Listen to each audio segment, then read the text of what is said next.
हैं कि वो याद भी रह जाती हैं, बहुत इजी आपके टू रिमेम्बर। एजुकेशन सिस्टम में आज भी आपको और मेरे को ऐसे ऐसे ऐसे करके रटना क्यों पड़ता था? उसमें कहानियां नहीं है, इसीलिए याद नहीं होता है।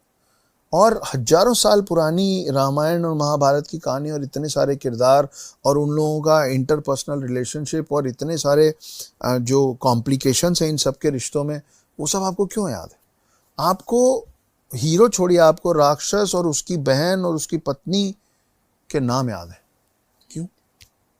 और आपको अभी जो आप बचपन में जो टेक्स्ट पढ़े हैं, जो स्कूल कॉलेज में पढ़े हैं, अभी पूछ लूंगा तो हम दोनों ब्लैंक हो जाएंगे, करेक्ट है ना? बिल्कुल सही बात है। तो उतने हजार साल से ये जो किरदार आज तक जीवित है ना, वो इसलिए जीवित नहीं है कि वो अरे वाह, वो इसलिए जीवित है क्योंकि वो हमको कहानी के माध्यम से उतारे गए हमारे अंदर। तो कहानियों का ये औचित्य है।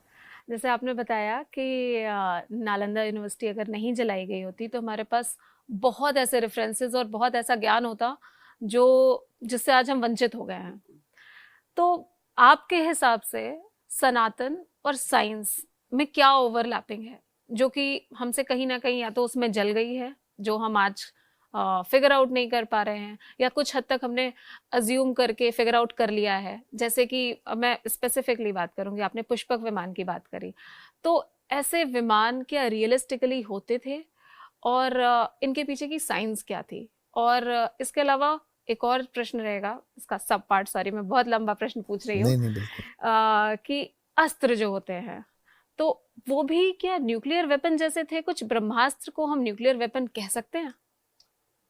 एक ही सवाल में आपने बहुत सारे सवाल नत्थी किए हुए हैं, इसलिए इसका जवाब मैं छोटा छोटा भी दूंगा तो जवाब लंबा होगा, उसके लिए तैयार रहें। इसका पहला, आपके सवाल का पहला पार्ट क्या था, एक बार शॉर्ट में रिपीट कर दें। कि सनातन और साइंस की क्या सनातन ओवरलैपिंग और है? साइंस, हर देखिए, आप एक लौते ऐसे धर्म हैं, आप एक लौते ऐसे कौम हैं जिसने कभी साइंस से परहेज नहीं किया, कभी नहीं किया। हमारे में रसायनों के बारे में लिखा हुआ है, दवाइयों के बारे में लिखा है। सुश्रुत एक शख्स थे जो कि आपकी माइथोलॉजी नहीं है, हिस्ट्री है, जो पहले शल्य चिकित्सक हैं आपके पूरी दुनिया के, मतलब प्लास्टिक सर्जन। उन्होंने 27 वॉल्यूम में सुश्रुत संहिता लिखी, जो बाद में पर्शियन लैंग्वेज में कन्वर्ट हुई, अरेबिक कंट्रीज़ पहुंची, वहाँ से इंग्लिश लैंग्वेज में कन्वर्ट हुई और वापस वेस्टर्न कल्चर से आपके पास घूम के आई बन के प्लास्टिक सर्जरी।